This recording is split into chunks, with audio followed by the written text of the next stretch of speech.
Hey there, folks. I've been getting a lot of questions lately about right hand technique. Mainly, how do you keep your hand loose and still get a big, loud, clear tone, with all that richness and sustain or not sustain, whatever you want. So, this is something I've thought about a lot over the years because I went to Merlefest many years ago, back before I had good right hand technique, and I was very tense in my playing. And I played for like 12 hours a day because it's Merlefest, and everyone's having a lot of fun. Anyway, I came back from that with an injury in my knuckle here from overplaying, and let me tell you, those injuries last a long time, take a long time to heal. So I thought I don't want this to happen again. So I kind of started digging into right hand technique and, different things that you can do to find the right hand technique that works best for you. Now, here's a really difficult thing is we're all anatomically different. So what works for me won't necessarily work for you. But what I can do is just show you some techniques to start finding that thing that works for you. So, a few things just up front here. First of all, one of the great myths of banjo playing is that you have to be planting both fingers on the head. That's not necessary. You really want to be, planting at least one. So like for me, I can plant both and that's fine. But I do find that my little finger will come up sometimes. And that's totally fine, you know, as long as you're loose. Some people like the ring finger to follow the middle finger because the ligaments are attached in there. And if you're forcing it down here just to stay, you're going to have some strain. So, you know, that's kind of first important thing. Second important thing, when they say plant, you're not pushing into the head. You're not actually like planting. I think of it more as resting. So like it's just touching. It's not pushing in. You're just touching, and then you can move on the head without actually like, bringing your hand up or anything. So now where do we start here? Another thing we can think about is picks, how you bend them.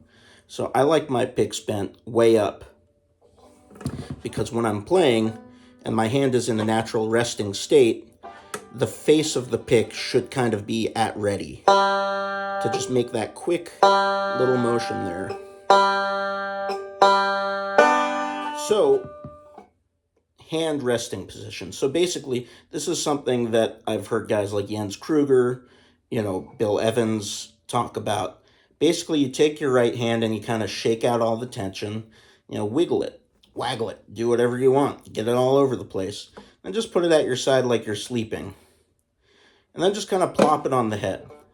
Now, obviously, this is not going to be the perfect position, but it's going to be close to where you're going to want to be because that's where your hand is the most relaxed. So like here, you see that my index finger is more forward, so I'd want to adjust it to bring it back a little bit to be over the third string, So what you can do here is once you've got your fingers kind of adjusted, what you want to figure out is, what are the angles here? So you have a few things you can pivot on. So first of all, I like to tell people you want to kind of imagine yourself like holding a tennis ball or something a little smaller. And you want about that much space between the head and the palm of your hand. Some people like it flatter, and that's totally fine. I find when I flatten my palm out, I have to curl my fingers inward more, which I get more tense, and then I get a little more pointy tone, as opposed to when my hand's open. I don't know if that translates through the iPhone, but anyway, it sounded different, trust me. Anyway, so first thing here is arching your wrist. So you can push your arm forward on the armrest like that, or you can pull it back. So this flattens out your hand, and this gives you more arch. And what more arch will do, is puts more space between your palm and the strings, and you get more leverage.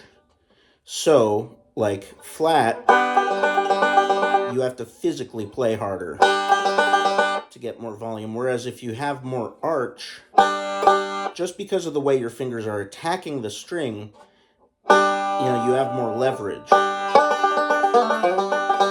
So then you don't actually have to physically hit it harder because you're just getting that leverage from having that motion rather than that motion. So like that motion is going to have more leverage. So now that we have that to experiment with, another thing we have to experiment with is this. So kind of the angle of your wrist. So you'll see a lot of players, who have this claw like this. Or you'll see some players like, Alan Mundy, the great Alan Mundy, who has his wrist straight. So the difference here is that when you have your wrist straight, you might be hitting more on the side of your picks.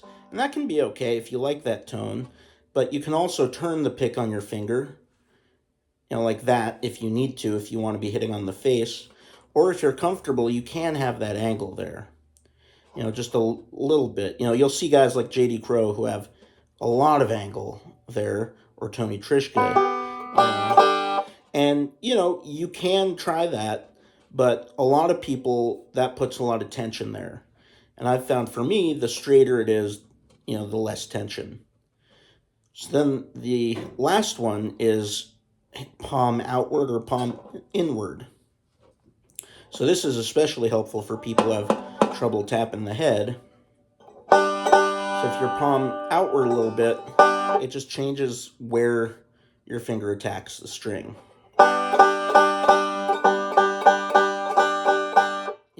So you have these three things, these three pivots, this, or this, which you can experiment with to see what works best for me. And then you can, get a bunch of different picks. Have your index pick straight out, have it bent all the way up, try different things, different setups, different string gauges. So with being, relaxed, basically you just have to kind of figure out how to find the tension.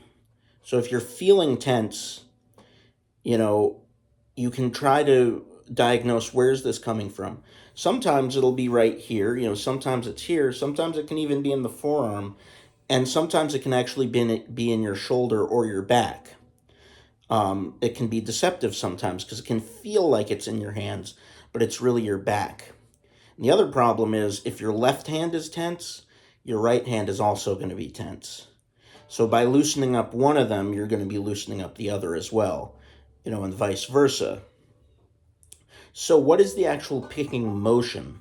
A lot of people think you have to pick like hard, like you're picking, really digging in and plucking the string. The way I think of it is I'm kind of just playing through the string, kind of like a piano key thing. It's just one quick tap. I'm tapping the string. So it's a quick pick and then out slightly. So it's picking and it's going right back into ready mode there.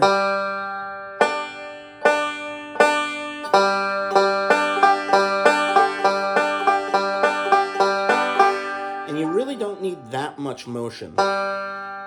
If you have this quick motion, that's going to cause a nice clean note, and then you're going to be back in ready position.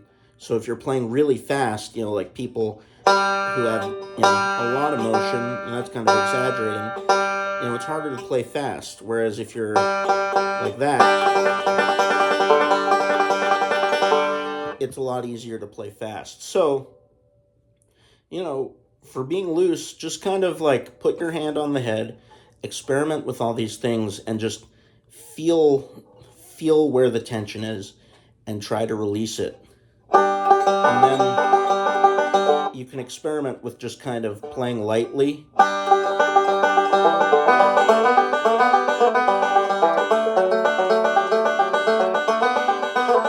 As as opposed to really tense. Like if I intentionally tense everything, and this is hard to do, you hear that the tone gets thin and more nasally and less big. And so the only difference with that was how tense I was. There was nothing, I didn't change anything else in how I was hitting the strings or anything aside from how tense I was making myself. Anyway, that's 10.5 minutes of total nonsense and insanity, but hopefully it'll help you a little bit. Here, I want to pick a little something for you so you don't get too bored.